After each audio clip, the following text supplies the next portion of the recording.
예, 신행자들이 받은 계시들은 그들이 받은 부담이다. 부담이 없으면 교회를 건축하는 말씀의 사이라고 신현하는 것이 없다. 부담이 없다면 교회를 건축하는 하기 위한 말씀의 사역지는 교회를 건축하기 위한 말씀의 사역입니다. 말씀의 사역도 이제 그냥 뭐 생명 공급하겠다 뭐 이런 것도 있겠지만 여기서는 이제 주로 교회를 건축하기 위한 신을 말하는 거잖아요. 이게 이제 회복의 주님이 각 시대마다 이제 회복을 세우셨는데, 이제, 하나님이야 뭐 몇천 년이야 뭐 그렇게 길게 보는 건 사람으로서는 긴 시간이지만, 근데 처음은 뭐, 마틴 루터 세웠다. 그 다음에 유고슬라비아 백작을 통해서 뭐 교회 실행을 좀 세웠다. 그 다음에 형제를 세웠다. 이렇게 했는데, 회복을 쭉 세우긴 하셨는데, 마틴 루터부터 뭐 다양한 교파 뭐 이런 게 많이 생겼죠. 지금도 있는 단체가 많고 했는데, 과학 발전도 마찬가지로 어떤 진리를 갖다가 뭐 지금 수준에서 한꺼번에 누군가가 다 이렇게 밝힐 수는 없는 거잖아요. 이게.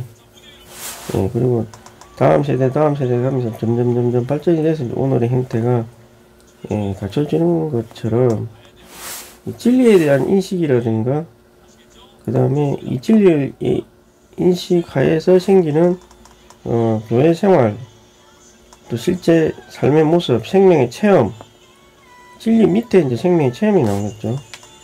진리가 불분명한 생명의 체험이 나올 수가 없고, 그래서 이런 게 형성이 되는데도 꽤 오랜 시간이 이제 걸릴 수밖에 없는 거죠. 그렇지만 앞선 사람이 어떤 회복을 했을 때 여기에 허점이 분명히 존재하거든요. 그럼 이 허점을 통해서 또 주님이 어떤 사람한테 또 계시를 주고 또 이렇게 이제 발전해 온 거죠. 그래서 이제 지금은 진리가 거의 뭐 완벽하게 다 분명하게 나타나 있고요. 뭐 실행적인 면도 진짜 많은 어려움 끝에 이제 이런 지방교회 실행, 한사역의 실행을 이제 하고 있는 거죠.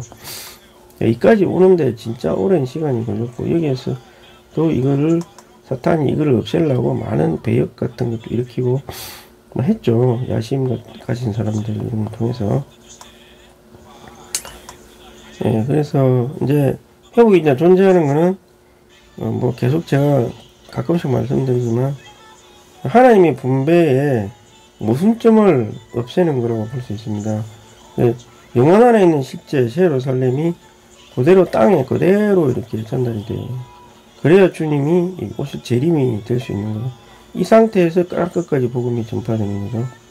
이 복음이라고 하는 것은 그냥 주님을 믿고 구주를 영접해라 이게 다가 아니고요. 교회 생활도 포함이 되어 있는 거거든요. 구속받고 구원받은 사람이 합당한 영역과 교회 생활, 하나님의 집 안에서의 생활을 해야죠. 근데 교파가 뭐가 문제냐면 구속에 이거밖에 안 된다는 거죠. 하나님의 집이 없는 상태가 되는 거죠. 지금 다음 시대에 있다고 자꾸만 말을 하는 거죠. 다음 시대에 다 된다. 이게 이제 큰 모순이 이제 발생하는 거죠. 사탄이 이거를 이용을 한다는 걸 전혀 모르고 있는 거죠. 영적 세계를 이해를 못하고 있기 때문에 이제 그런 거죠. 재림이라고 하는 거는 이 영혼과 이 시간 안에서의 벽이 허물어지는 겁니다. 이게 이제 허물어뜨릴 수 있는 뭔가가 있어야 되는 거죠.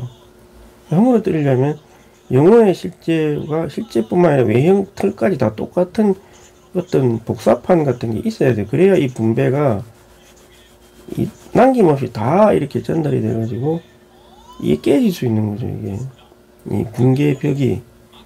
근데 이거를 모르게 하는 거죠. 회복은 이걸 추구하는 거죠. 그렇기 때문에 목표를 그리스도만 초점 삼는다 이런 말을 많이 하는데 너무 축약적이에요. 그리스도를 초점 삼는다. 이것도 축약적인 거죠. 약간 풀어서 이해할 필요가 있는 거죠. 이게 네, 이런 방식, 제가 지금 말한 방식대로 이해를 못하면 이게 하나님의 갈망이거든요. 이게 영원 세계가 시간 세계로 물론 성육신할 때는 그냥 아기 상태, 다시 아무리 하나님이라도 이 시간 안에 올 때는 시간의 그 제한을 법칙에 따라야 되는 거죠. 그럼 이제 다시 가셨다. 새 예루살렘이 이루어졌다. 그럼 얘가 재림을 하려면 새 예루살렘이라고 하는 것은 다른 게 아니라 유기체죠. 일종의 말하면 하나님의 성전이자 유기체인 거죠. 성전이자 유기체인 거죠. 요게 요 모습이 그대로 모두 다 분배가 되는 그런 형태를 유지를 하고 있어야 이 분배를 다 받을 수가 있는 거예요. 그럼 여기에 당연히 생명 체험이 있겠죠. 분깃을 회복하는 것도 있을 것이고 개인적인 사역을 회복하는 것도 분명히 있고 그 다음에 뭐 몸을 건축하는 건 당연히 있어야 되고 다 이게 되는 거죠. 이게. 합당한 분배를 받는 영역 안에 있기 때문에 그래야 이 시간의 벽이 깨지면서 실제 재림이라는 현상이 생길 수가 있는 거죠. 이게. 안 그러면 재림이 안 되게 돼 있다니까요. 아무리 전능한 하나님이라도 자기가 설정해 놓은 우주의 법칙을 깨뜨릴 수가 없어요. 안 그러면 깨떡거려버리면 하나님이 아닌, 이게 사탄한테 비웃음을 당하면서까지 그렇게 하실 이유가 없는 거죠. 그리고 하나님은 분명히 이제 이 교회 안에서 시간의 영역에서 이제 그렇게 하고 있다는 거죠. 하고 지금 진행 상황인 거고. 그러면 현재 이 회복이 뭐를 해야 되느냐 이 말이죠. 바로 새 예루살렘과 같은 성전이 그 예표로 되어 있는 새 예루살렘과 같은 교회 생활을 건축하고 그걸 하기 위해서 추구하는 것이 바로 그리스도께 집중하는 것이다. 이렇게 논리적으로 이렇게 결론이 될 수밖에 없는 거잖아요. 주님의 재림을 원하지도 않고 이런 법칙을 모르고 지맘대로 생각을 한다든가 교회는 뭐 타락했다든가 뭐 지맘대로 막 어떤 생각을 해가지고 한 도시에 합당한 예루살렘적인 교회 생활을 추구하지 않는다면 그것이야말로 그리스도를 추구하지 않는다고 볼 수 있는 거죠. 건축을 추구하는 것이 아니라 자기 맘대로 생각하고 자기 맘대로 추구하고 있는 거와 똑같은 거예요. 사탄의 괴계에 빠지는 거예요. 결국은.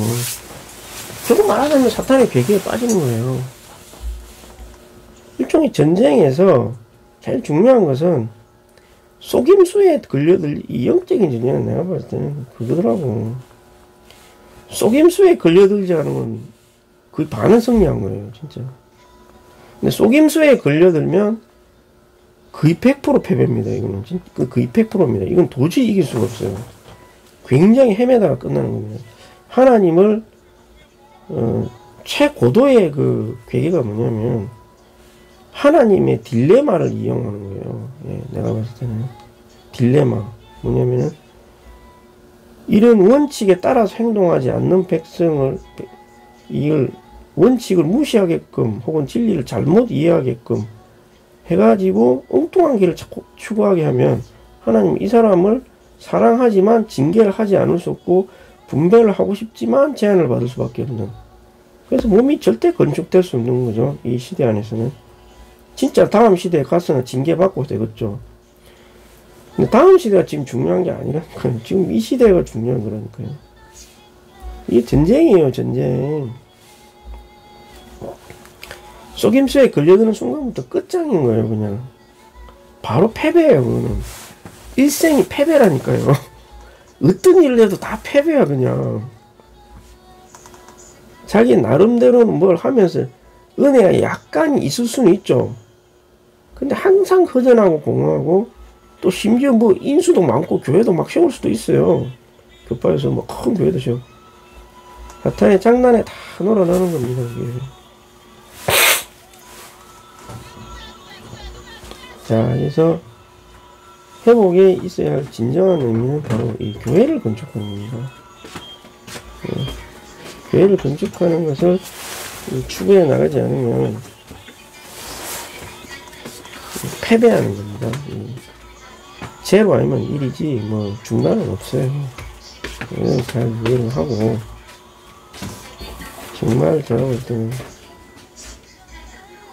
작년부터 이걸 살짝 깨달았던 것 같아요. 주님이 어떤 부담을 주셔가지고 그래가지고 계속 지금 이걸 하고 있는데 과연 이것에 대한 깊은 부담이 있는지는 잘 모르겠어요.